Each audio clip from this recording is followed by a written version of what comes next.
Hello friend, Shruti's किचनमध्ये तुमचं खूप मनापासून स्वागत आहे। आज आपण मस्त व्हेजिटेबल्स पॅनकेक बनवणार आहोत। चला तर मग रेसिपीला लगेचच सुरुवात करूयात।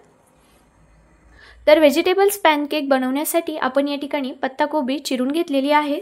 आता आपण यामध्ये बारीक चिरलेला टोमॅटो टाकूया, उभा चिरलेला कांदा टाकूया। आता आपल्याला यामध्ये लसणाची पेस्ट टाकायची आहे। मी या ठिकाणी लसूण किसून घेतलेला आहे। आता आपल्याला यामध्ये चवीपुरता तिखट टाकायचं आहे। जर तुम्हाला जास्त तिखट आवडत असेल तर तुम्ही यामध्ये अजून तिखट टाकू शकता। थोडीशी आपण यामध्ये हळद टाकूयात, थोडेसे आपण यामध्ये ओवा टाकूयात आणि 3 ते 4 चमचे डाळीच्या पिठाचे टाकूयात।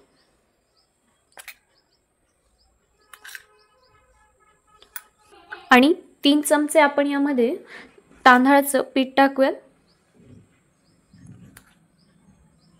तांदळाचं पीठ नसेल तर तुम्ही या ठिकाणी गव्हाचं पीठ टाकलं तरी देखील चालेल। आता आपण याला मिक्स करून घेऊयात। तर आता आपण यामध्ये थोडं थोडं पाणी टाकून याचं मिश्रण तयार करून घेऊया। तर तुम्ही बघू शकता आपलं हे छान मिश्रण बनवून झालेलं आहे। मस्त भाज्या या ठिकाणी मिक्स करून झालेल्या आहेत।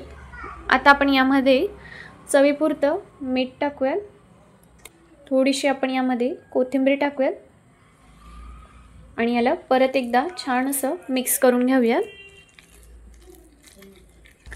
तर आता आपण याचे छान पॅनकेक बनवून घेऊयात।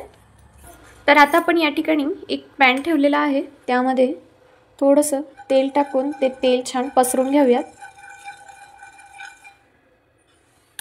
हे पॅनकेक्स बनवताना आपल्याला नॉनस्टिक पॅनचाच वापर करायचा आहे। नॉनस्टिक तवा किंवा पॅनचा वापर करायचा आहे। आता आपण जे मिश्रण तयार करून घेतलेलं आहे त्याचं असं थोडंसं बॅटर घेऊन याचा असा गोलसर आकार देऊया याला, पॅनकेक सारखं।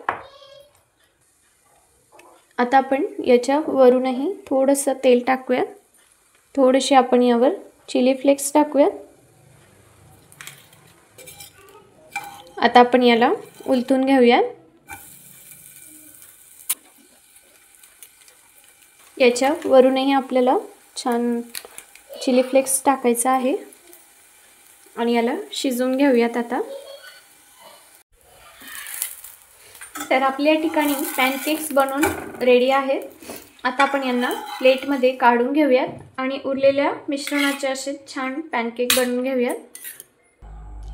तर फ्रेंड्स, तुम्ही बघू शकता आपले मस्त असे भाज्यांपासून पॅनकेक बनवून रेडी आहेत। खूप छान लागतात हे खायला। तुम्ही सुद्धा नक्की ट्राय करा आणि तुम्हाला ही रेसिपी कशी वाटली हे कमेंटमध्ये सांगायला विसरू नका। सोबतच व्हिडिओला लाईक नक्की करा आणि चॅनलला सबस्क्राईब करायला अजिबात विसरू नका। भेटूया अशाच एका नवीन रेसिपीसोबत। धन्यवाद।